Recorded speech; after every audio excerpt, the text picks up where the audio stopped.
Bueno, bueno, antes que nada le quiero agradecer la posibilidad, ¿verdad?, de estar en contacto, el felicitarles también porque como jóvenes están manifestando un interés en todo lo que es nuestro país, ¿verdad?, y qué podemos hacer nosotros ante esta Sí, coyuntura. así mismo. Voy a iniciar con lo que quiero explicar un poquito, ¿verdad? Un poquito lo que yo veo que va a ser la perspectiva de qué es lo que va a suceder. Antes que nada, no solamente en el Paraguay, sino en el mundo, ¿verdad? Nosotros estamos en este momento, no sé si se ve bien esto, en una línea del tiempo, donde el desarrollo del mundo, que tenía una cierta tendencia, ahora como que tiene una espera. Esto se detiene y lo primero que está ahora en juego es que va a haber una tendencia a la baja, eso es irremediable, y lo que todos los países están tratando de hacer es que esta tendencia a la baja sea lo menos posible como para después recuperar el ritmo anterior. Ahí va a haber una puja. De hecho, eh,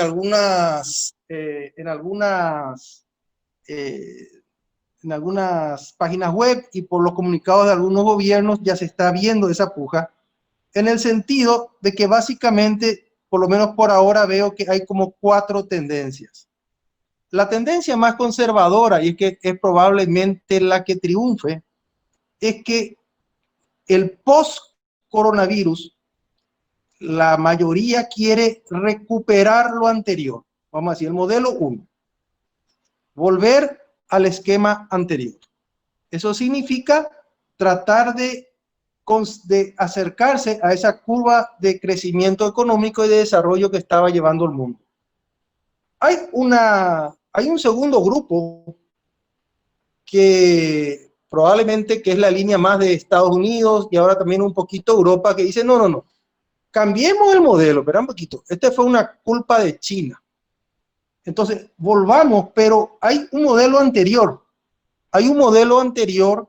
en el cual las cosas se hacían un tanto diferente, donde esos países tenían mayor posibilidad porque tenían mayores beneficios de los trabajadores, los productos eran de cierta calidad, etcétera. Entonces, volver a repatriar esas industrias y lo que se pretende es volver a este estadio, al que estaba antes el mundo globalizado.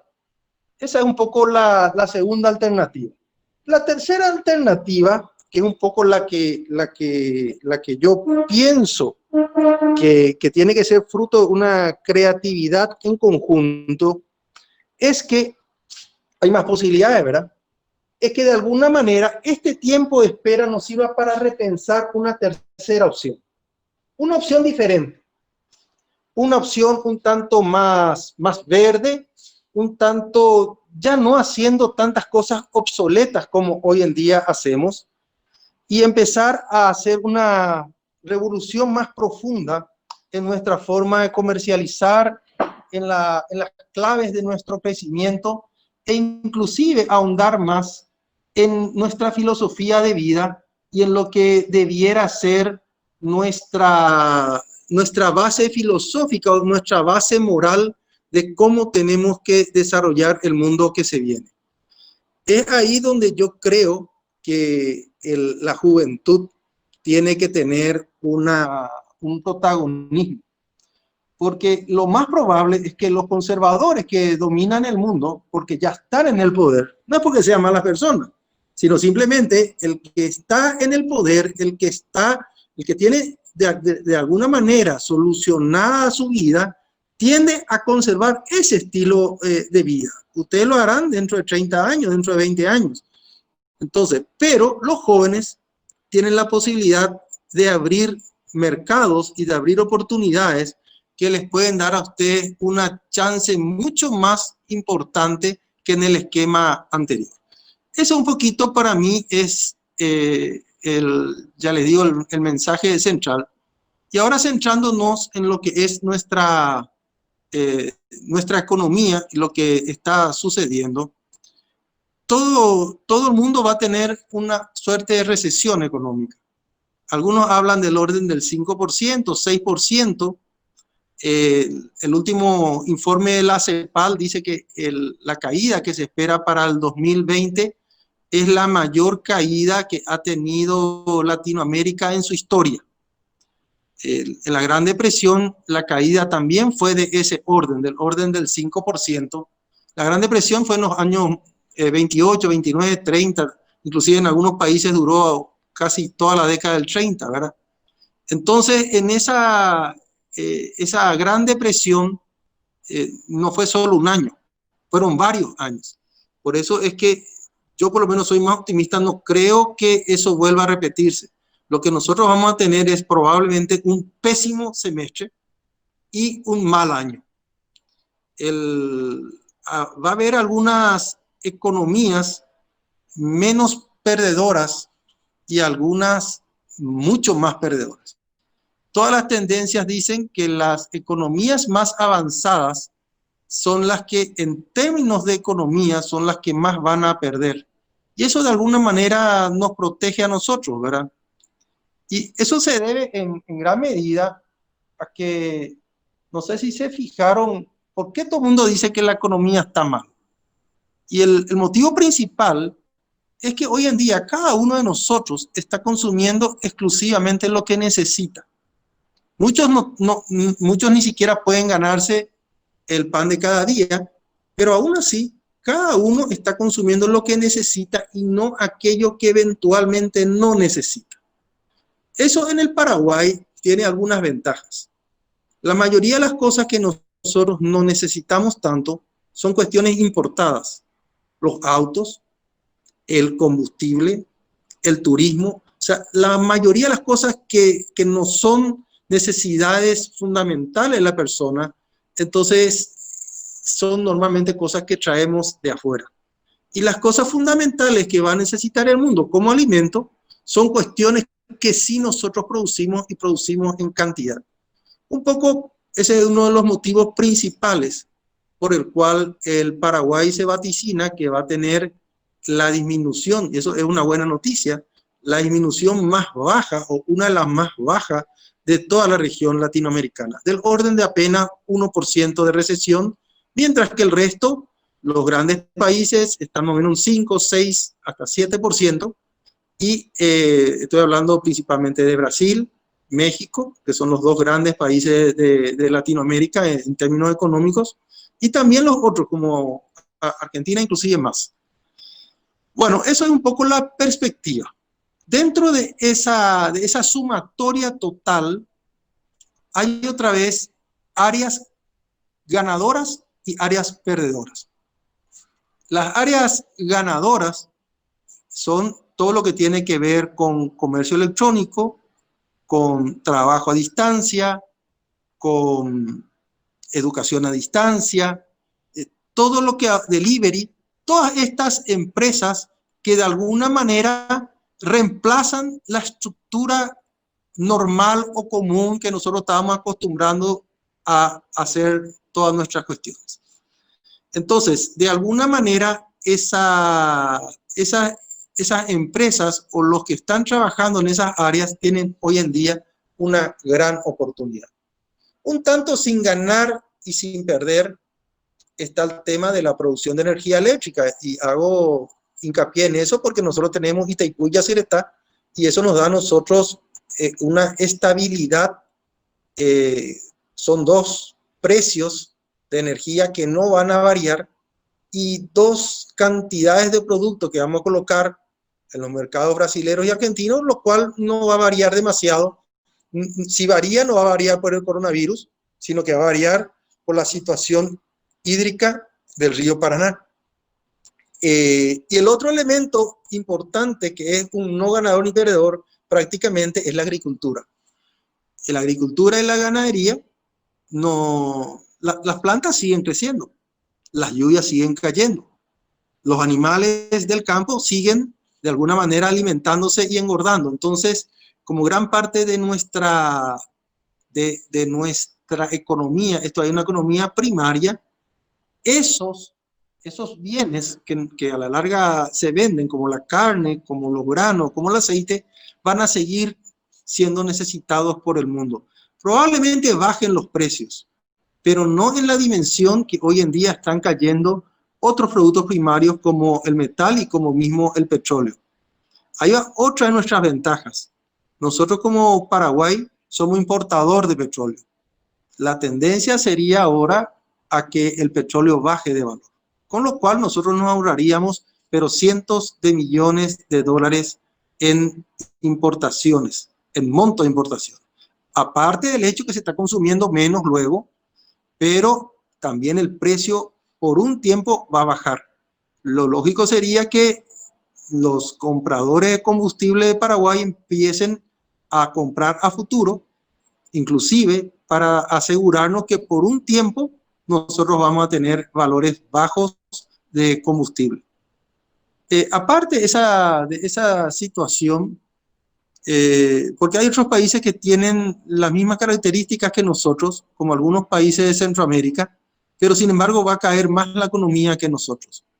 Eso es porque también esos países como El Salvador, por citar apenas uno de ellos, también son muy demandantes en lo que son las remesas de las personas que viven en España, en Europa en general y en los Estados Unidos. Entonces, como porcentaje del Producto Interno Bruto en esos países, hay en algunos países donde esas remesas son hasta el 20%. En nuestro país está entre 1 y 2%. O sea, el hecho de que esas remesas bajen, y se espera que al menos bajen 20%, por lo menos, en esos países produce un efecto muy grande y en nuestro país prácticamente no se nota. A lo mejor unos años atrás podría ser, pero hoy en día el tema de las remesas realmente no es importante. Sí, un tema especial que va a tener una atención especial en los siguientes meses es todo lo que es el comercio fronterizo. Es un hecho preocupante y todavía no hay un diagnóstico ni un pronóstico de qué va a pasar con Ciudad del Este, de qué va a pasar con Salto del Guairá, con Pedro Juan. Por eso es que algunos como Pedro Juan principalmente casi se levantan en contra de la situación actual de cuarentena porque ellos realmente son altamente dependientes de ese comercio con el país vecino. Bueno, esa es la parte, esa es nuestra debilidad principal, probablemente, principalmente los comercios de esa zona. Eso en relación a la economía propiamente dicha. A veces en el Paraguay el Producto Interno Bruto sube mucho y la mayoría de nosotros no sentimos eso. Porque también, aparte de que suba o baja, depende quiénes son los ganadores o quiénes son los perdedores. Acá lo que se teme mucho es que las microempresas que generan mucho empleo tengan mucho problema. Entonces eso se lo va a sentir la clase media y la clase trabajadora, la clase baja, que es un tanto lo que hoy en día el gobierno está hasta donde se puede tratando de remitir algún tipo de ayuda para mermar el problema que esos sectores van a tener. Y bueno, esto es un poco una introducción de lo que yo veo como economía. El Paraguay va a tener que hacer algo, todo el mundo va a tener que hacer algo, y el rol que puedan tener principalmente los jóvenes y los estudiantes de ingeniería como un grupo de élite y un grupo que puede incidir en las políticas públicas es demasiado importante. Le doy apenas, para no extenderme demasiado, porque así hablamos en un comienzo de comenzar y después empezar a hacer algunas preguntas. Yo también quiero aprender de ustedes, es el hecho de que reformas que nunca se hicieron, como por ejemplo la parte educativa, el usar más la educación a distancia, a la cual no estamos acostumbrados y se nota por este problema que tuvimos hoy, tenemos que poner el acelerador. Yo le entiendo muchísimo en ese sentido al ingeniero Robert Cano, que en el Ministerio de Educación está con el pie en el acelerador. A lo mejor hasta es criticable, pero probablemente la inercia que tiene el sector educativo en el Paraguay haga que si ahora no se avanza, nunca más se avanza. Si este año no se hace todo lo que tiene que hacerse en ese sentido, para tratar que la educación en el Paraguay sea de la misma calidad o de parecida calidad, tanto al que está en el interior como para el que está en la capital, tanto para el que está en el privado como en el público, hasta donde se pueda, y de manera tal que nosotros podamos aprovechar mejor la gran juventud que tenemos y que esas personas sean educadas, de ser posible por PhDs, por doctores, por gente que realmente conoce de historia, que conoce de matemática, que le gusta esa asignatura, y no a veces por personas que no comparten o no conocen bien en profundidad esas materias. Creo que esto va a ser una oportunidad única y nos va a dar la posibilidad de avanzar, pero muchísimo con relación a lo que haríamos sin el coronavirus. Bueno, si les parece, paro acá y escuchamos algunas preguntas y después continúo. Vale, Inge, primero que nada, muchísimas gracias por darnos tu tiempo y por estar compartiendo con nosotros acá. Vamos a pasar a la parte de preguntas, ¿verdad? Entonces, una preguntita, tipo la primera pregunta ¿cuál sería el impacto a la ANDE de la exoneración de las facturas hasta 250.000 y cómo se financiará eso? ¿Y cuántos fueron los beneficiados por esa medida? Bueno, el dato, escuché en estos días un valor del orden ya de 95.000 millones de guaraníes. 95.000 millones de guaraníes, números más, números menos, son 15 millones de dólares en un mes, y esto dura 3 meses, son 45, y esto va a ir elevándose. Probablemente lleguemos a un número cerca de 70 millones de dólares. Esto para la ANDE debería de ser, debería no ser un problema, porque en la ley esto paga el Estado paraguayo. Tiene que haber una transferencia por el mismo valor. Entonces, si es 70 millones finalmente lo que corresponde al subsidio de 500 kWh para abajo mensual, entonces eso le va a reembolsar o le va a hacer una transferencia el gobierno central, que es para eso en parte que está colocando los bonos, que ayer los 1.000 millones de dólares que se hablaron estos días, y otros préstamos con los cuales se completa el 1.600 millones de dólares. Hay un segundo fenómeno que en este momento es más importante, no económicamente, sino financieramente para la ANDE. Y el hecho que el resto de los consumidores tampoco está pagando. O sea, el 70.000 millones al mes de exoneración no es tan importante como el 200.000 millones del resto que está dejando de pagar. O sea, la gran mayoría de los consumidores no están pagando su energía eléctrica y a nadie se le va a cortar, y en algún momento dado esto va a significar un desfasaje no económico, sino financiero para la ANDE. La ANDE va a dejar de tener en su bolsillo, probablemente, no por el primer efecto, sino por el segundo efecto, un valor que todavía no se sabe con certeza cuánto será, pero estará en el orden de los 100 millones de dólares o 50 millones de dólares que se va a tener que cuotizar sin intereses y ir volviéndose a pagar por los consumidores entre el año que viene y el siguiente año probablemente. O sea, va a tener el efecto para la mayoría de los consumidores de como si hubiera una suba tarifaria el año que viene. ¿Está? Se entendió, sí. La siguiente pregunta sería,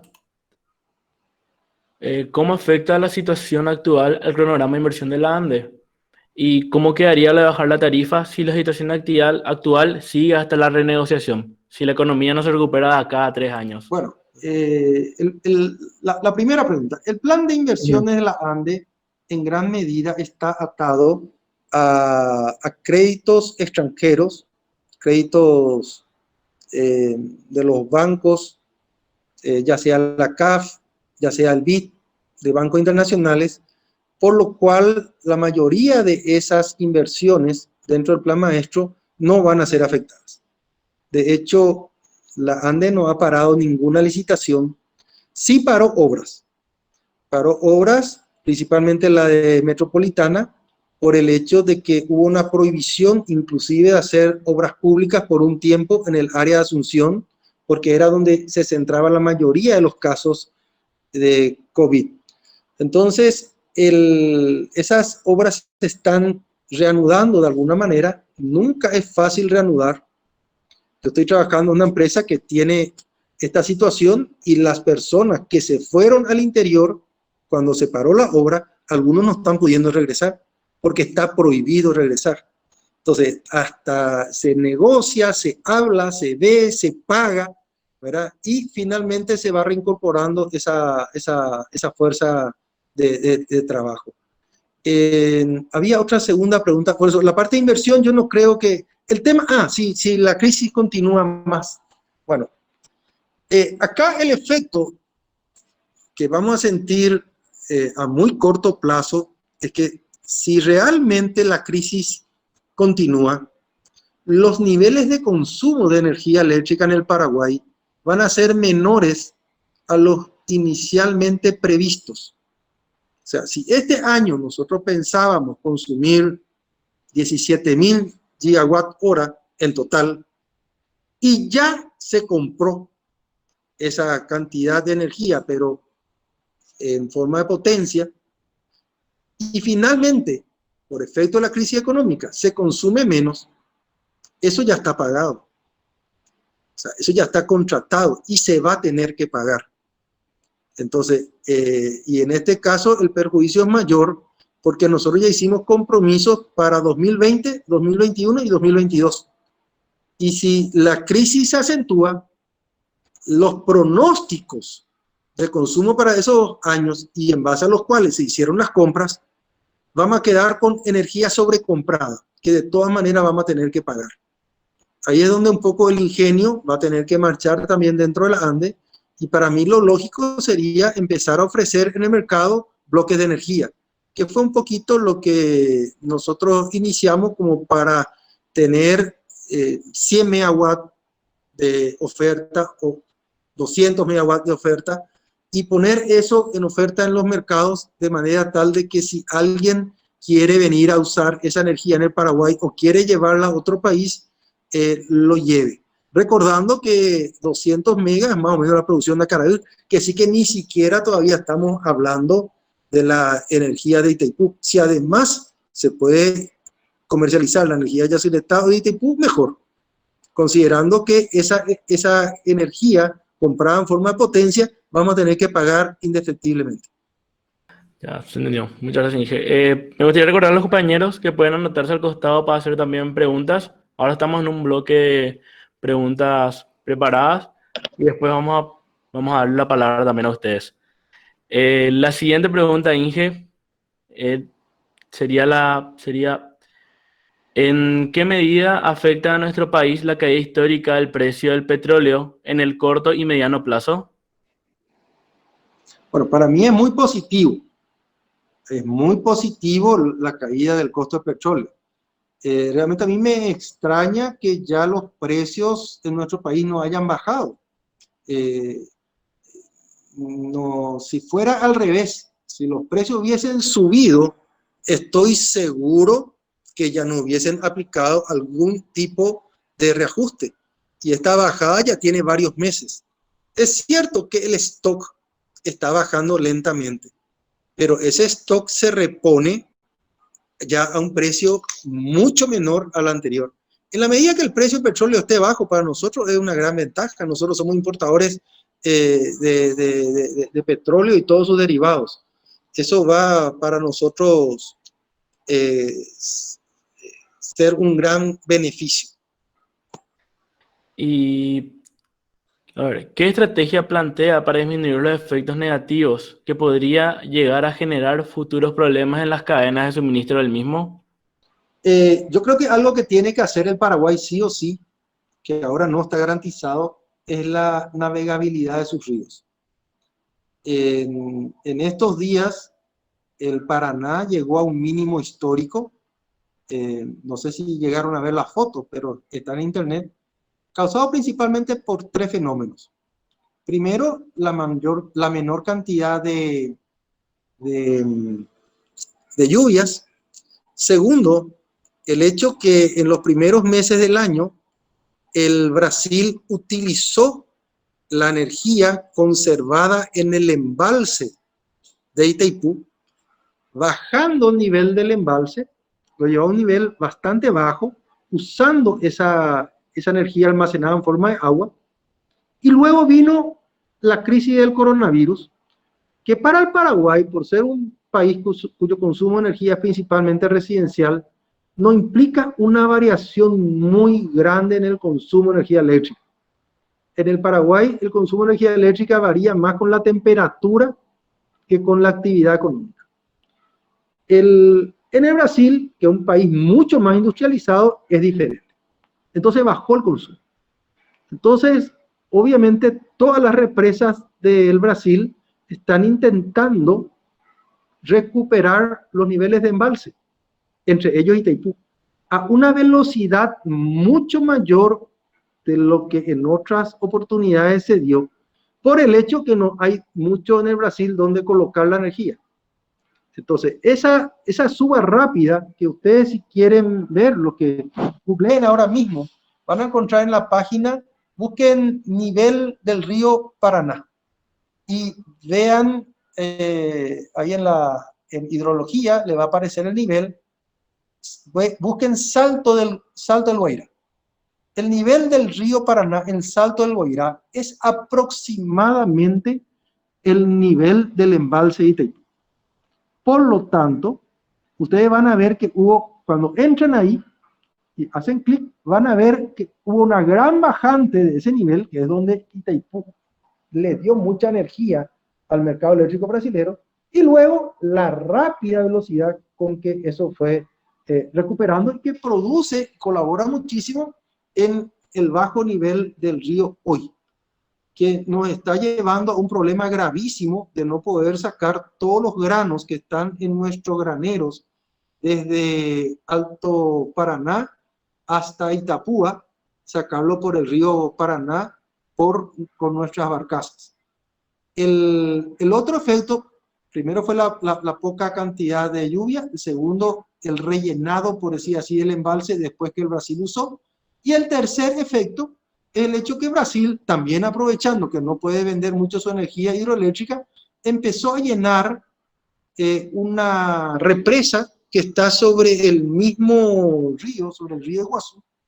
Por eso también, si buscan en internet, van a encontrar algunas fotos de las cataratas del Iguazú, donde se ven más secas que nunca.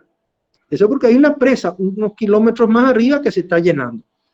Esos dos, los que son llenados de los embalses, se terminan en poco tiempo.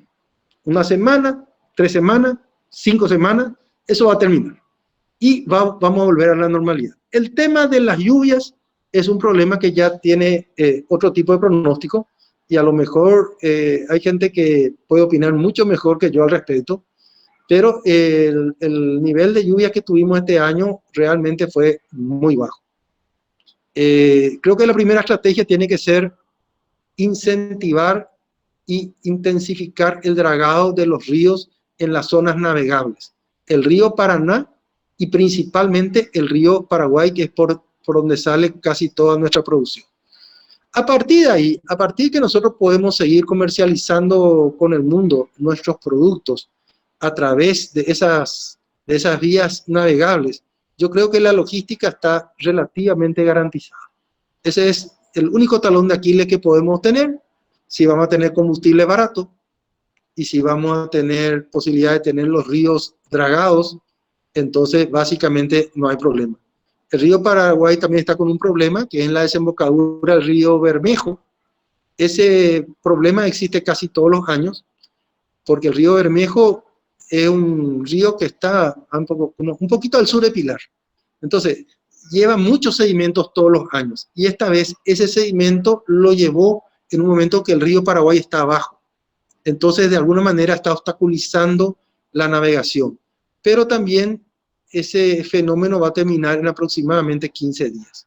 Por lo cual, nosotros deberíamos tener regularizado el tema en aproximadamente 30 días, 60 días, el tema de nuestros dos ríos, si encima se combina con un buen dragado de ambos. Para mí ese es lo principal. Las fronteras, y probablemente no vamos a poder volver a abrir las fronteras de la manera que teníamos antes al corto plazo. Lo que es, lo que viene o va por avión y lo que viene o va en forma de microcomercio en las ciudades fronterizas y se va a resentir. No creo que haya forma de solucionar esa parte de la economía. Inge, este sería el nivel del, tipo el gráfico del nivel del embalse. Creo que comparto mi pantalla. Bueno. A ver. Exactamente. Ahí se nota en ese gráfico, que entiendo que todos están viendo, se nota cómo estuvo bajando el nivel del embalse en Salto Loira, y ahí se produjo más energía de lo común, y luego se estuvo recuperando, que es lo que se ve en el último mes principalmente, y es lo que está produciendo un bajo nivel del río Paraná. Ese falta todavía subir más, ¿verdad? Falta todavía subir probablemente 1 metro más aproximadamente. Entonces, pero se nota que ya la velocidad con que está subiendo ahora ya es menor. Cuando se estaciona en un cierto nivel, significa que toda el agua que entra en Salto del Guairá se turbina en Itaipú. Cuando la curva está subiendo, significa que si entra 7.500 metros cúbicos por segundo, a lo mejor se turbina 7.000. Y hay 500 que se está guardando en el embalse para recuperar el embalse del río, el nivel del embalse del río Paraná. Así mismo, ese es el gráfico. Ok, para eso más gráfico nomás también. Muchas gracias, Inge. Excelente, excelente. Vamos con la última pregunta preparada y después con la pregunta de los compañeros que estuvieron escribiendo ya al costado. Dado el mal diagnóstico para nuestra economía prepandemia y la realidad actual, ¿usted piensa que podría tener un papel decisivo la participación del sector privado apuntando a un repunte de nuestra economía, considerando la casi nula inversión del sector público en nuestro país? Efectivamente, el sector privado va a tener un protagonismo siempre en las recuperaciones económicas. El sector privado arrastra la mayor parte de la carga. El sector público lo que hace es moderar las caídas y de alguna manera también las subidas. Pero el que sufre las bajadas y el que aprovecha las subidas es el sector privado. Y el que en este caso es el sector privado el que tiene que mover la economía. Por eso es que tanto se habla de líneas de financiamiento para el sector privado. No sé si se fijaron también que las tasas de interés bajaron.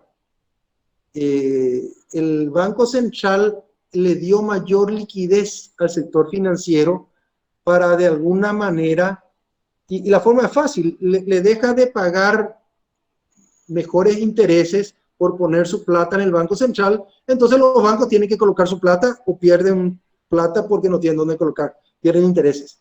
Entonces los intereses van a ser bajos en los siguientes meses, lo cual, si ustedes están por iniciar un emprendimiento y tienen algo de capital, es una situación importante. Porque el que ya está en el negocio, ya tiene los costos fijos del negocio. El que todavía no entró, no tiene los costos fijos y encima va a tener un financiamiento probablemente más barato y con menos restricciones que en otro momento. Contestando en forma corta, sí, el sector privado va a ser el gran motor. En la parte pública, probablemente las inversiones en infraestructura van a ser el otro motor, pero el impacto siempre es mayor en el sector privado. Y si a mí yo quisiera que el sector privado, aprovechando, cambie algunas cosas. Este tema del delivery, al cual muchos no hacíamos caso, yo primera vez compré del supermercado por delivery y en realidad le tomé el gusto. Y ahora es un supermercado. El día de mañana puede haber cooperativas de productores que me ofrezcan directamente sus productos. Puede haber así como una especie de Uber, pero de productos. Y estas son las cosas que, si es que se llegan a implementar, vuelven más eficiente toda la economía. Y cuando una economía se vuelve eficiente, se vuelve competitiva, y al comienzo algunos sufren, pero a la larga todos ganamos. Es como cuando las industrias se automatizan. Es cierto, a veces se pierden algunos puestos de trabajo, pero en el mediano y largo plazo se vuelve más rentable y se vuelve más competitiva la industria. Y si nosotros no queremos hacer esos cambios y nuestros vecinos hacen, va a llegar un momento en que vamos a ser muy ineficientes. Por eso yo hablaba de la tercera opción, ¿verdad? La tercera opción que mostré acá se refiere a eso, ¿verdad? Van a tratar los grupos conservadores de volver al estadio 2019. Quiero un mundo como el 2019. Eso va a ser un grupo. El otro grupo va a querer, no, yo quiero un estadio pre-China. Yo quiero volver a la situación pre-China. Y el otro, que para mí me parece lo mejor, pero que no va a suceder en un 100%, pero yo tengo la esperanza que al menos impulsado por la juventud, sean un cierto porcentaje, entonces va a hacer que nuestra economía sea más eficiente. Y para eso va a haber financiamiento. Van a tener ustedes la posibilidad de desarrollar microempresas ofertando productos que antes no se ofrecían o servicios que antes no se ofrecían. No sé, ustedes probablemente son de los que mejor saben trabajar a distancia o interactuar a distancia. No hay profesores particulares a distancia. ¿No se le ocurrió enseñar matemática particular a distancia? O sea, hay oportunidades que todavía yo no he visto que la gente esté aprovechando. Muchos padres y madres no le pueden ayudar a sus hijos en sus tareas. Le falta asistencia personalizada y no se puede hacer personalmente. Y a distancia es la solución en los siguientes meses y probablemente durante todo el año para los niños. Y se abre una oportunidad, una ventana. Otra ventana importante que se va a abrir es la reforma al Estado, que una de las cuestiones por las cuales estaba justamente recién una conferencia al respecto y quería escuchar al menos algo de qué es lo que se está pensando, porque esa es una reforma que espero que realmente sea una reforma del Estado y no simplemente una serie de medidas populistas donde ciertas envidias se conviertan en populismos y finalmente no cambiemos nada. ¿Ok?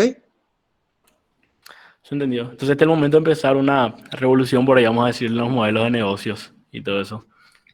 Así es. Yo estimo que los grupos conservadores van a tratar de hacer todo lo posible porque no cambie nada. Y no son pocos.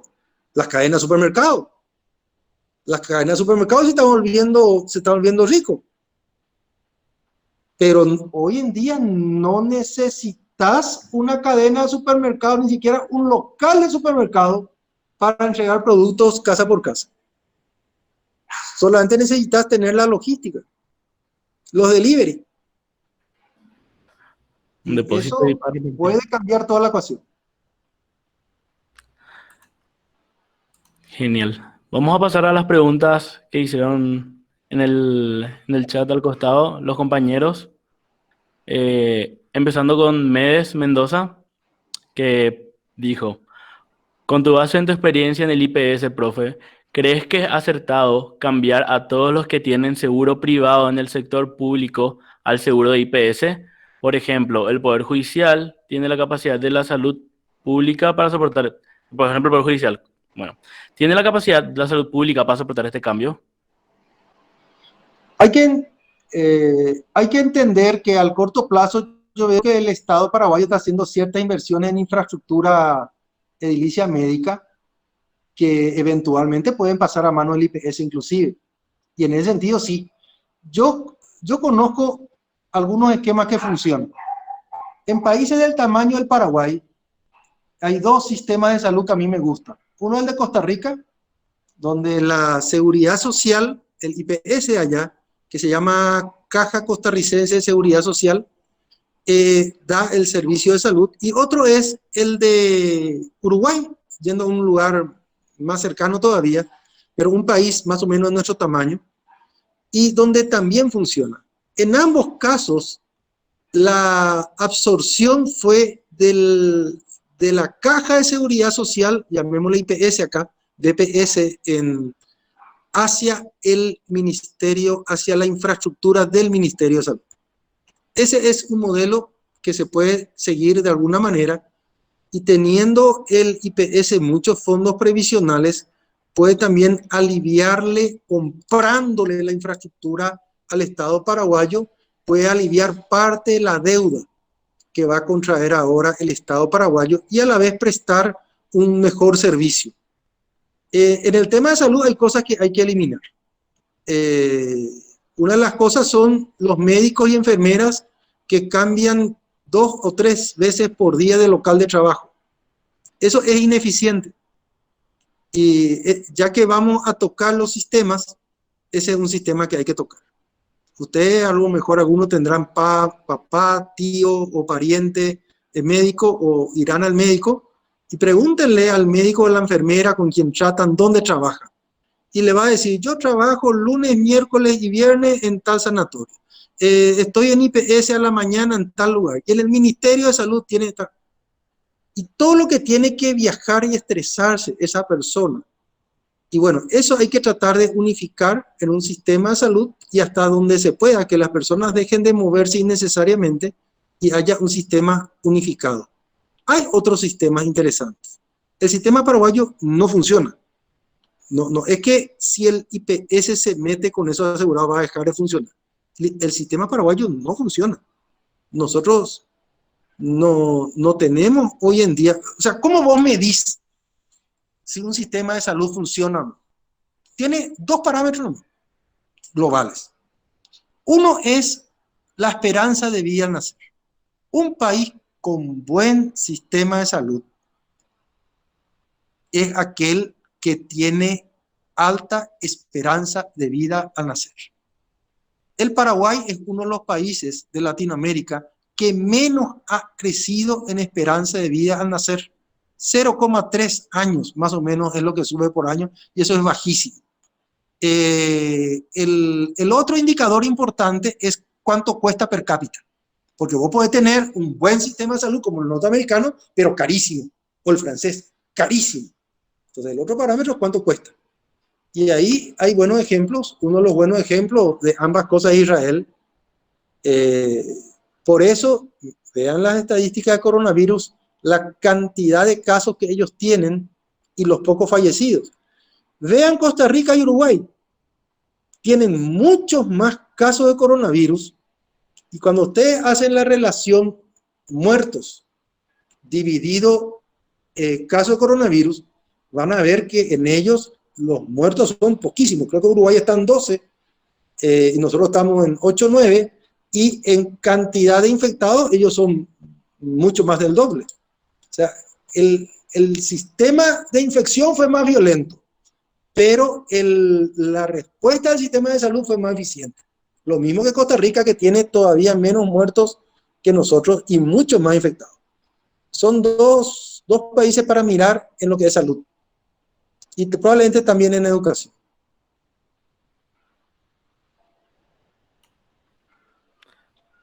Ya, ¿Está? se entendió. O sea, interesante sería ver el ejemplo de los otros países con situación parecida. población y todo eso. También. Yo creo, exactamente, yo creo que es el momento de que el Centro de Estudiantes de Ingeniería, a lo mejor con el Centro de Estudiantes de Medicina, hagan, por ejemplo, ya que se va a empezar a pensar todo el estado de vuelta, que venga, que pídanle a la Embajada de Israel que traiga un experto y exponga lo que es el sistema israelita. Que Uruguay exponga su sistema.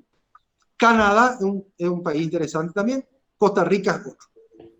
Vean, los otros países son un poco caros. Por eso no los cito tanto como ejemplo, ¿verdad? O son baratos, pero con baja esperanza de vida, o tienen esperanza de vida alta, pero son más caros. Entonces, cito solamente algunos de los que creo que pudieran ser nuestro modelo de solución. Principalmente estos tres países, Uruguay, Costa Rica e Israel, porque son países de nuestro tamaño. Entonces, podemos nosotros tener... apenas doy un ejemplo. En Israel, pero desde hace décadas, cuando vos llamás al call center de salud, no es como el IPS o que te atiende una oficinista. Ya te atiende un técnico de salud, ya te atiende una enfermera. Entonces, el primer auxilio ya lo recibís en el primer minuto que tenés la necesidad. Y se centra toda la medicina no en los actos médicos, no en pagar los actos médicos, sino en pagar por la salud que tienen las personas. Te pagan una cápita, igual que Uruguay, te pagan una cápita por el hecho, si yo llego a 90 años, mi seguro médico va a ganar plata. Y si llego a los 90 años y no me hago muchas radiografías, no me tengo que hacer muchas intervenciones quirúrgicas, porque mi seguro médico me propicia la salud, no irme todo el día al médico, entonces ahí va a ganar más plata otra vez. Entonces, el enfoque es bien diferente. Es pro salud y no pro muchos actos médicos. Hoy en día, el sistema americano, el sistema paraguayo, el sistema en general brasilero, todos los otros están muy enfocados en pagar por cada acto médico. Entonces, alguien que te da un servicio de salud gana mucho en la medida que vos te hagas muchas radiografías o que te vayas mucho al médico. Por eso es que el médico acá en el Paraguay, vos te vas la primera vez y prácticamente no te da ninguna solución. Porque a él le gusta o le conviene a lo mejor a alguno que vos te vayas por lo menos 3 veces. Entonces, si en un tirón vos pudieras hacer todo, ya por teléfono te dice, vení con estos análisis, y vos te vas y ya te vas con los análisis y de una vuelta puedes solucionar todo, y eso no le afecta económicamente a nadie y nos beneficia a todos. Son las soluciones que tienen que ir dándose para que justamente no haya tanta gente, tanta conglomeración de gente, que va a ser el efecto que va a suceder en la medida que el IPS vaya captando más asegurados. Ya, se entendió, profe. Bastante interesante. Entendí demasiado. Sí, pero bastante interesante el enfoque. La siguiente pregunta es de María López Ramírez y dice: ¿cuál es su opinión sobre los 2.309 millones de dólares de préstamo? ¿No le parece demasiado? Uruguay, con el 50% de población de Paraguay, estimó un endeudamiento de 400 millones de dólares. Sí, es cierto, es mucho. Es mucho con relación a Uruguay, pero Uruguay ya tiene la infraestructura de salud, para comenzar. Uruguay no necesita hacer los hospitales que nosotros necesitamos hacer. Marco una diferencia.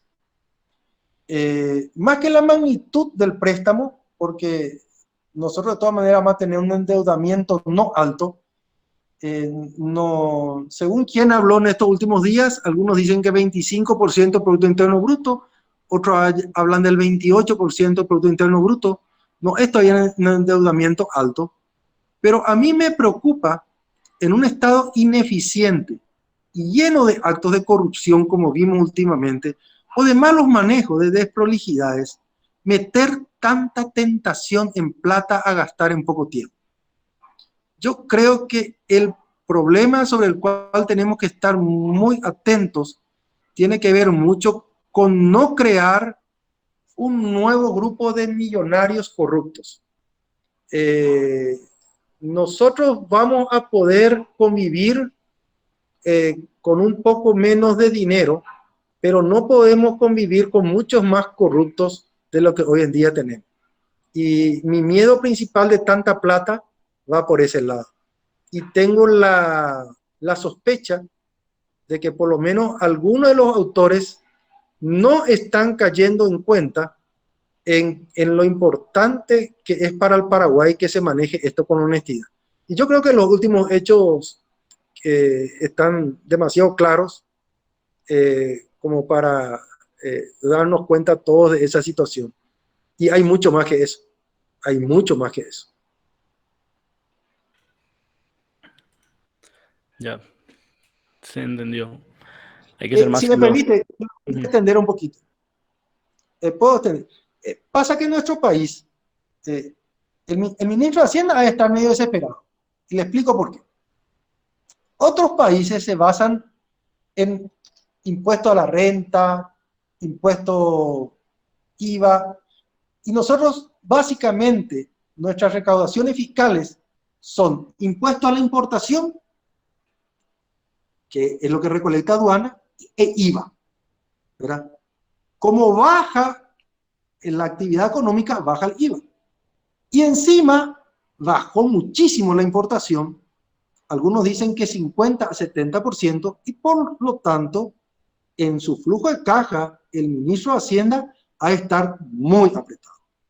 Yo no lo escuché en esos términos, pero tengo la intuición de que por eso que de entrada ya pidió los 500 millones al Banco Central mientras viene esta plata. Ahora, lo que yo he visto no fue 2.800, yo escuché 1.600 millones de dólares. De todas maneras, es un monto importante. Así es. Ya. La siguiente pregunta, Inge, es de Mateo Jiménez. Dice, ¿es momento para una reforma tributaria? Específicamente, soja y tabaco. Bueno, miren, yo googleé mucho, porque se armó el debate en estos días al respecto. Googleé mucho si algún país está planteando reforma tributaria. Realmente no encontré ninguno. No encontré ningún país que esté planteando en este momento suba de impuestos. A lo mejor nuestro país es particular, pero en principio no es muy lógico que en el momento que menos la gente puede pagar, vos le subas los impuestos. Es bastante difícil. Yo estimo que en un país con instituciones débiles como el Paraguay, nosotros tenemos que hacer todavía un gran esfuerzo por ampliar la base contributiva y que todos paguemos, aunque sea poco. Lo indignante no es lo que yo pago, sino el hecho que mi vecino no paga. Si yo tengo una empresa y quiero competir bien y el de enfrente no está pagando, eso es muy indignante y me saca competitividad. Y al final el más competitivo, el más corrupto y el que es más cumplidor pierde competitividad. Yo creo que ese todavía tiene que ser el esfuerzo. Tengo una duda razonable en dos sectores. El primero de ellos es el sector tabacalero. ¿Por qué? Y porque gran parte de las personas que van a llegar a terapia intensiva, gran parte, y son personas que van a esa situación por problema de tabaquismo. O sea, gran parte de lo que va a tener que gastar de más el Estado paraguayo fue causado por ellos. Y si esas empresas no tienen un mínimo de reconocimiento de ese hecho, y no sé si nosotros tenemos que seguir sustentando una industria tabacalera pujante con impuestos más bajos que en ningún otro lugar.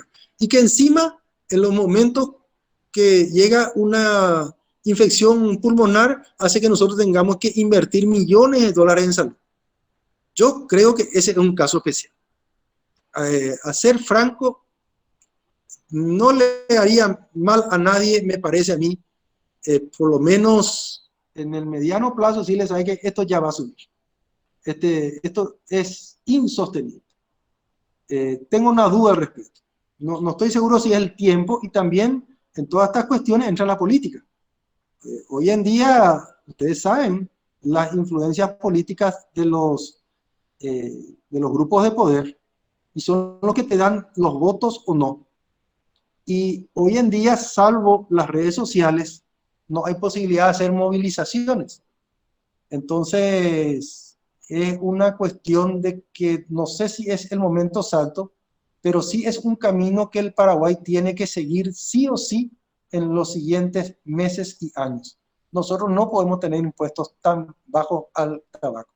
El otro grupo, o el otro tema que a mí me preocupa muchísimo, y desde hace años, y hice un estudio al respecto en el año 2011, creo que era el tema del impuesto inmobiliario. El impuesto inmobiliario sigue sin cobrarse. Entonces, el impuesto inmobiliario tiene que empezar a cobrarse. Y eso es culpa de alguna manera que las municipalidades reciben los royalties, y el royalty es una plata fácil que reciben, y el impuesto inmobiliario tiene que pelearse con todos los vecinos, que son los que le votan. Entonces, ese tema hay que solucionar de alguna manera. Quizás hay que darle como un tiempo para que cobre, y si no cobra a los 3 meses, a los 6 meses, empieza a cobrar el Ministerio de Hacienda, o algún esquema tal que realmente todos paguemos el impuesto inmobiliario y paguemos más, porque en el Paraguay es demasiado barato ser terrateniente.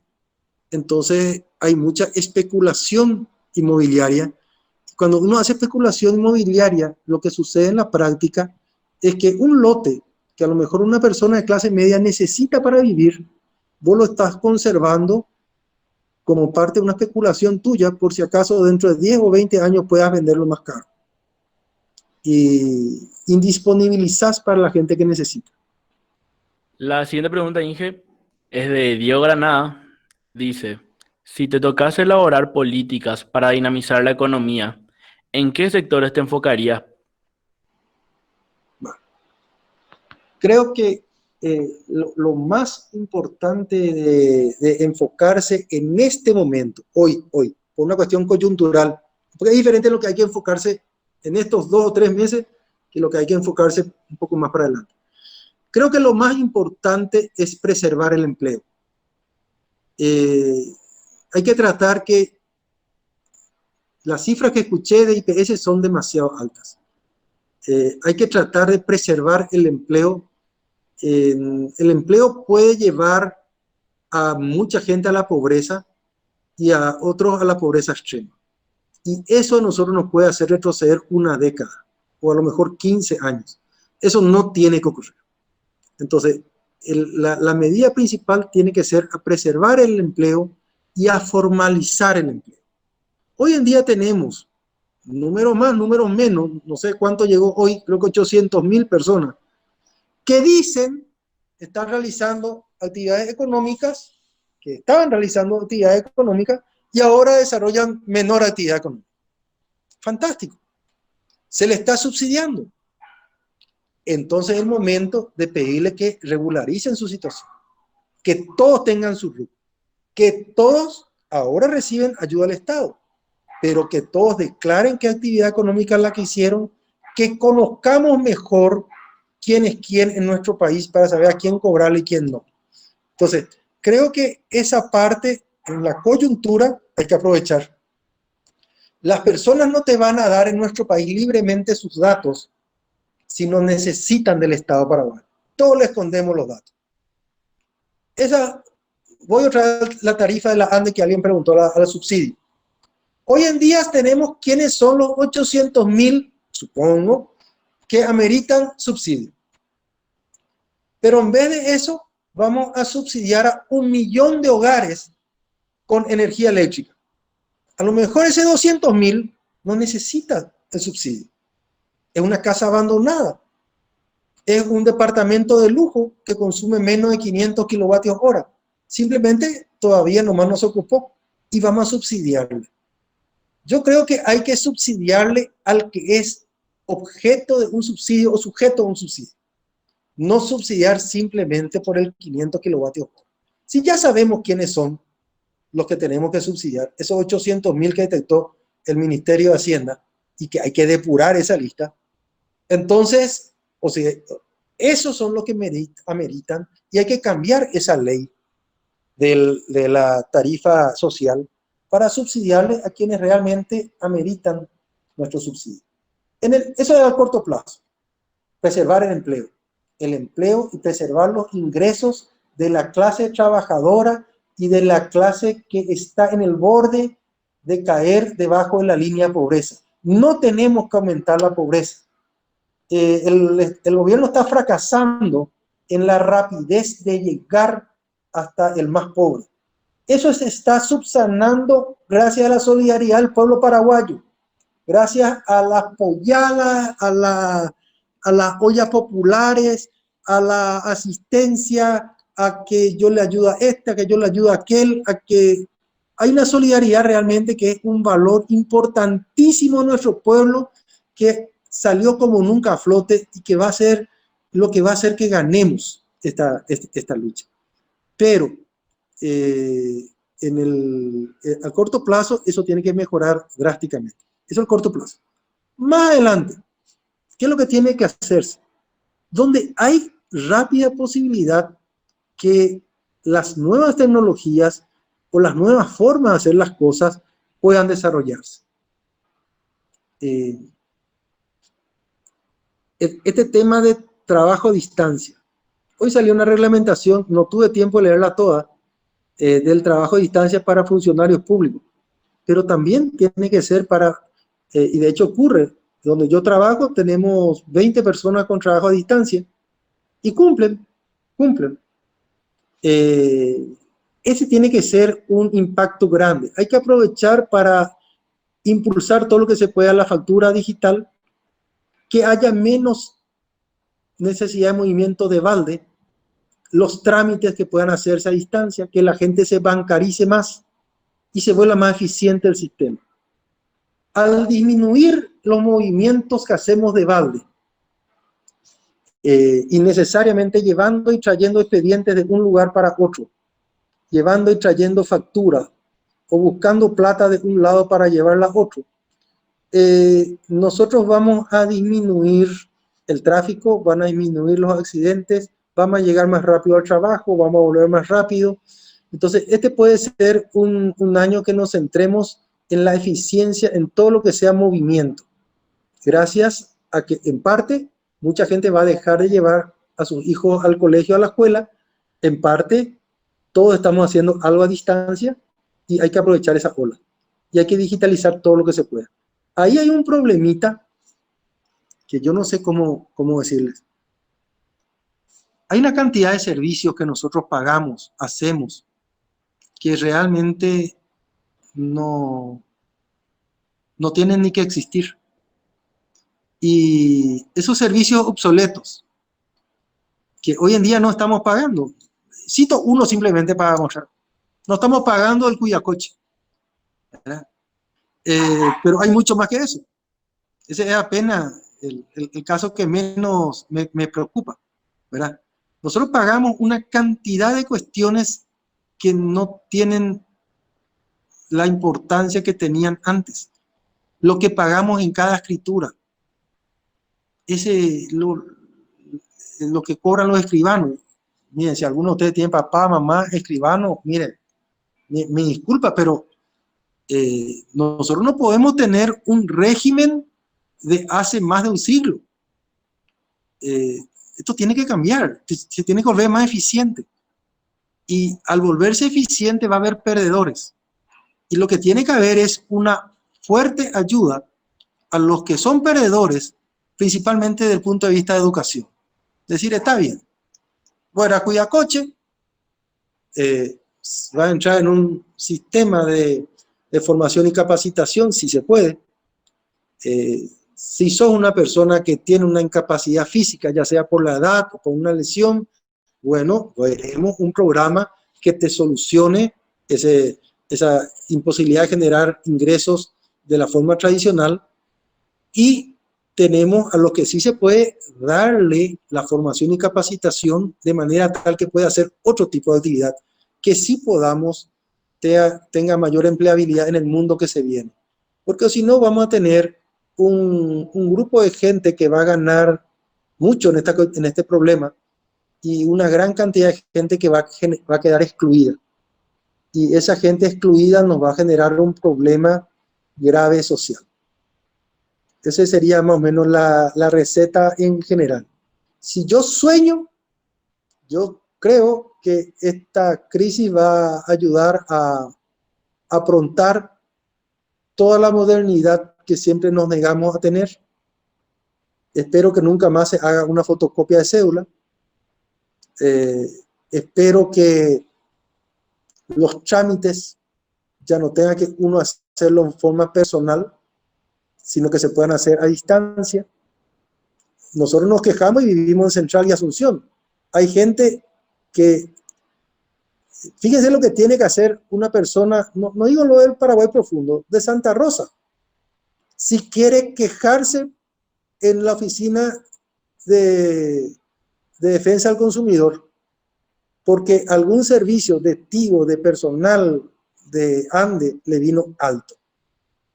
Todo lo que tiene que trasladarse y todo lo que tiene que hacer es imposible, y a distancia todo se puede hacer y fácil. Entonces, se tiene que repensar las gobernaciones. ¿Qué utilidad es lo que tienen tanto las gobernaciones para nuestro país? Se tiene que repensar tener tantos diputados, tantos senadores. Se tiene que repensar el hecho de tener cierta cantidad de requerimientos presenciales extraordinariamente grandes, y se va a volver eficiente el sistema. Yo tengo la esperanza de que, mirando el contexto internacional, esta desaveniencia que se viene entre Europa más Estados Unidos versus China, y a lo mejor más Japón versus China, nos da a nosotros también una ventana para empezar a producir otro tipo de bienes en nuestro país, industrializarnos más. Y si nosotros nos industrializamos más, vamos a tener mucho trabajo, principalmente si es manufactura. Vamos a tener mucho trabajo para esas personas que eventualmente puedan quedar desempleados de empleos que realmente no son requeridos en el nuevo mundo que se viene. Muchas cosas importantes que pueden cambiar a partir de esta situación, en serio. La digitalización. Vamos a la siguiente pregunta, entonces, que sería un poco relacionado, creo, también al tema, que es de Luis Ramírez, y dice: Sí. ¿cuáles serían las premisas para que la, entre comillas, cuarentena inteligente active de manera eficiente y eficaz la economía? Todavía no leí, eh, todavía no tuve la oportunidad de escuchar ni leer expresamente qué exactamente es lo que se pretende hacer. Pero, ¿verdad? Lo lógico es que primero salgan a trabajar y a exponerse las personas que normalmente no van a tener eh, estados graves con posterioridad. Y luego de a poco el resto. Eso sería un poco la cuarentena inteligente. Ahora, es un tanto difícil el tema, porque yo puedo ser una persona con una salud impecable y tener 20 años. Lo que pasa es que vivo con mi abuelo o vivo con mi abuela. Y si yo me pesco el COVID, en el alto le puedo contagiar. Creo que va a tener que haber eh, una, un fuerte énfasis en ese aspecto. Y a la vez hay un problema adicional. Todas estas medidas de restricción y funcionan para la mayoría de los que estamos acá ahora en esta teleconferencia, en esta telecharla, clase media, media alta, pero hay gente que no puede vivir en toda una sola pieza. A mí me tocó en estos días ir a varios asentamientos y hablar de medidas de restricción en el sentido de no estar cerca de tu mamá que tiene edad o de tu abuelo que tiene cierta edad. ¿Y dónde vas a vivir? Si todos duermen en la misma pieza. O sea, por eso yo ahí todavía no logro encontrar la solución perfecta. Me estoy fijando mucho en el caso de Guayaquil, porque es el caso que creo que no nos tiene que ocurrir. Si esta pandemia llega a los estados más bajos de la población, yo realmente no encuentro forma de solucionar el tema. Esto va a ser un desastre, ¿verdad? Entonces, la clase media, la clase alta, se va a poder defender de alguna manera, ya sea aislándose o algo va a poder hacer. Pero los grupos populares, yo no sé cómo van a... me da pánico. Me da pánico el pensar de lo que puede llegar a ocurrir. Y todavía no tenemos, por suerte, gracias a Dios. Y creo que si vamos a ser inteligentes, lo que hay que tratar es que esas personas que viven hacinadas, si se puede, ninguna salga de ahí. Que se les pague por quedarse ahí. Que estén ahí, ¿verdad? Y hasta tanto nosotros tengamos una infraestructura de salud que permita salvar vidas. Yo no sé si se fijaron, pero todavía no tenemos ni un caso de persona que haya entrado en terapia intensiva y que haya salido viva. ¿Se fijaron en el dato? Ni un caso de una persona que haya estado en estado crítico con respiración artificial y que haya sobrevivido. Entonces, si teniendo 1, 2, 3 casos y probablemente los mejores médicos encima y los mejores enfermeros encima, no pudimos salvarle a esos 8, 9 paraguayos, ¿y si se nos vienen 90?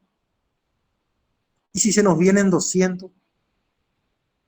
Y vamos a estar con un caso así como Guayaquil, 7.000 muertos, creo que nadie ni sabe cuántos son, no saben ni de qué murieron, ¿verdad? Y a mí realmente ese caso me da cierto pánico, ¿verdad? Porque de todo lo que pude googlear, como hoy en día todos hacemos, ¿verdad? En parte es porque ellos tienen parientes en España, vinieron a Guayaquil, pasaron tiempo con ellos, se contagiaron, y la mayoría son gente que de niveles de estratos relativamente bajos, ¿verdad? Entonces vino su pariente y les reventó toda la vida, ¿verdad? Ese es una de las particularidades que tiene, ¿verdad? Y aparte el carácter que tienen ellos, que es un carácter así como el nuestro también, ¿verdad? Que somos muchos de abrazarnos, de tomar tereré en ronda. Creo que este retraso es muy importante porque nos da tiempo de educarnos. Todos los días en el Paraguay, el 30% como máximo de la educación que uno recibe en la escuela, en el colegio o en la facultad. Otro 30% recibe en la familia, en la casa. Y el otro 40% se lo recibe en la calle. Y hoy en día nos estamos educando en la calle. Hoy yo tuve que ir al banco y uno por uno se le educaba. Colóquese a distancia, lávese las manos, póngase esto, no se acerque. Y entre todos nos miramos mal. A lo mejor ninguno estamos infectados, pero nos estamos de alguna manera educando para cuando sí 1 de cada 10 de nosotros está infectado.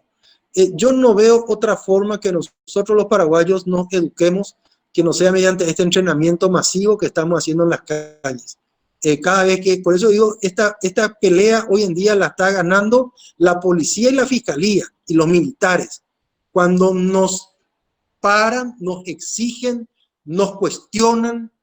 Hoy he visto una pelea ahí sobre Malinch entre 2 policías y un muchacho que estaba sin su tapabocas, ¿verdad? Y el muchacho ofendido gritaba, les tiraba con su mochila por el cuerpo a los otros. Y bueno, vamos a tener que educarnos de alguna manera. Y aunque sea incómodo, vamos a tener que usar. En el trabajo a mí me es realmente insoportable el tema de usar tapabocas, pero lo usamos, y usamos todos. Y con felicidad llega el momento en que llego a mi vehículo y me saco y realmente respiro, ¿verdad? Bueno, pero es una cuestión de hábito y vamos a tener que adecuarnos. Ese es un poco, creo que el tema inteligente es, por un lado, la educación en este tiempo, una educación fuerte. Una de las claves, dice, que de Vietnam y de otros países, es el hecho de mucha propaganda buena, linda, de cómo tener buenos hábitos. Falta más de eso. Y en nuestro caso, la educación en la calle. Eduquemos a nuestros hijos, a nuestros hermanos, a nuestros tíos, eduquémonos nosotros, eduquemos al vecino. Acá yo tengo un vecino que viene, la otra vez se acercó demasiado y le decía, gracias mi amigo, pero ¿cómo no está un poquito a distancia? Entonces, entre todos nos estamos educando. Y es un momento de educarnos todos. Creo que todos hemos aprendido y nos hemos educado mucho. Eso va a tener un tema importante en el mediano y largo plazo. Ojalá conservemos el hábito de lavarnos las manos. Yo mucho tiempo trabajé en sistemas de salud. Cuando era presidente del hoy Sanatorio Británico, me tocó ser el primer presidente del Sanatorio Británico. Después de renunciar a la ANDE, cuando renuncié por primera vez a la ANDE, me fui ahí como presidente del Sanatorio Británico. Y para nosotros era una lucha que las enfermeras se laven las manos. No digo lo del enfermo o el pariente del enfermo, que la enfermera se lave las manos. Y hoy en día, ese es una lucha. Es una lucha. Fíjense en ese primer caso que falleció. Creo que un médico y se infectaron varios. De la gente de terapia intensiva no se infectó nadie, porque ellos tienen una mejor disciplina. Y la gente que le atendió antes se infectaron una partida, ¿verdad? Y por la falta de hábitos, si ellos no tienen los hábitos suficientes y se tocan la cara, ¿verdad? Porque esa es otra de las disciplinas, no tocarse la cara. Yo estoy haciendo todo un trabajo en no tocarme la cara. Yo espero que todos ustedes hagan eso. La mano a veces la tenés sucia. Y lo que tenés que hacer es aguantarte. Y si te pica, ¿verdad? Y aguantar hasta donde podés. Y después de lavarte las manos, te toca la cara. Bueno, creo que me fui un poquito, me extendí de más.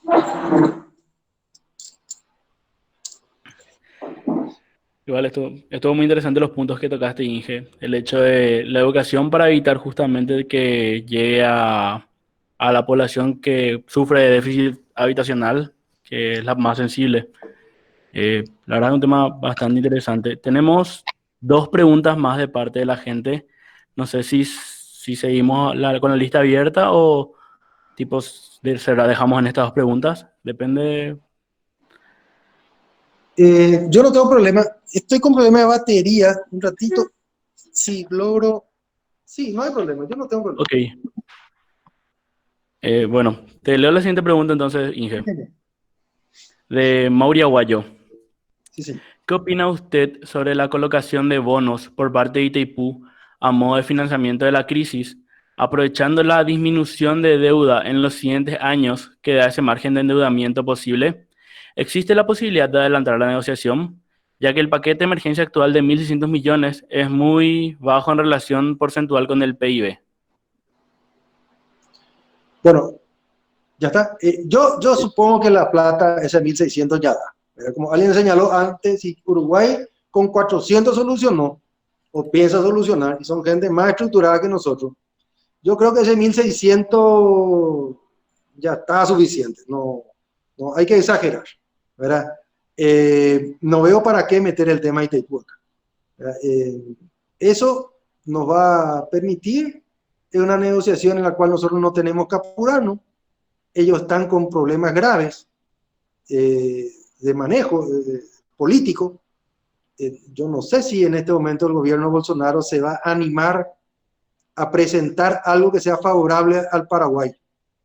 Probablemente si presenta al Congreso, porque todo lo que se negocie hay que presentar al Congreso, va a tener que ser algo muy favorable para Brasil. Y ese no no sé cómo vamos a nosotros tener una buena posición negociadora. No tenemos dónde nosotros llevar toda la energía. La línea de 500 kV, la doble eterna, todavía ni se adjudicó, ya se presentaron las ofertas, está en estudio de oferta, ojalá que se adjudique pronto y ojalá que las obras comiencen pronto y ojalá que las otras obras también comiencen pronto y por lo menos podamos decir si podemos consumir. Y después tenemos que encontrar quién consuma nuestra energía en el Paraguay, que es una parte de la tarea que no se está haciendo, que estamos distraídos. Entonces creo que más va por ahí la mano y tratar de sacar ventaja por ese lado, que tratar de convencerle a un país que va a estar con muchas necesidades. No sé si vieron un informe que les recomiendo, yo pensaba mostrarlo en la pantalla de la computadora, pero no estoy logrando mostrarles. Es algunos gráficos que están en CEPAL, en el informe de CEPAL. En el informe de CEPAL, de fecha creo que 20 de abril, es de hace 3 4 días, está el pronóstico de todas las economías. Y una de las economías con peor pronóstico es la economía brasilera. Se supone que va a caer en el orden del 6% este año y se supone que el año que viene todavía va a decrecer un poquitito. O sea, decrecer 6% más o menos, creo que 5,5 o 5,6 el número, pero en el orden del 6% este año y otra vez el año que viene. Eso significa que a nuestro vecino no le va a ir bien. Entonces ellos van a querer que baje el costo de la energía eléctrica y de alguna manera subsidiar sus industrias electroenergéticas con nuestra energía binacional. Y en ese momento nosotros le vamos a pedir plata. Nosotros no tenemos que pedir favores cuando tenemos que negociar algo, ¿verdad? No, y sobre todo cuando todavía no hemos construido una alternativa. Si ellos quieren que baje el costo en el 2023, ¿cuál es la alternativa viable paraguaya? ¿Tenemos quien consuma en nuestro país esa energía? ¿O una parte importante de esa energía? Hemos hecho las licitaciones de bloque de energía como para que nosotros por lo menos podamos moverle un chiquitito la silla y ellos puedan de alguna manera decir, sí, el Paraguay, si yo no le ofrezco buena plata por su energía, puede llegar a consumir. Puede, que podamos, que le hagamos temblar un chiquitito nomás, decir, sí, nosotros podemos. Entonces, mientras eso no hagamos, es peligroso, sobre todo entrar a pedir cosas en Itaipú, es muy peligroso. Yo no considero, creo que tenemos que hacer primero lo que se llama armar el escenario. Si nosotros no armamos un escenario favorable al Paraguay, un escenario alternativo a venderle a ellos, nosotros no tenemos mucho que negociar. Nunca se negocia sin alternativa. Y por otro lado, vuelvo al tema principal. No tenemos que formar un nuevo grupo de multimillonarios corruptos. No hay problema de que un país tenga multimillonarios.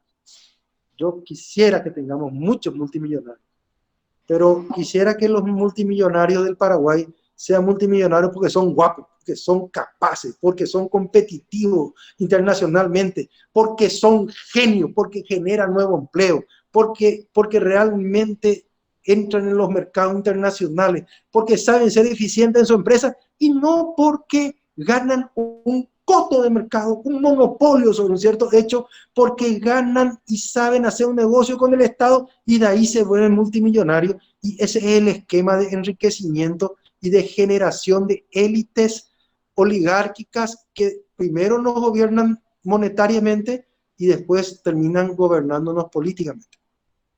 Ahí enviaron el link del informe en el grupo también para que la gente vea. La siguiente pregunta es de Elías Cardoso. Dice, ¿cree conveniente un cambio en la distribución de la renta eléctrica?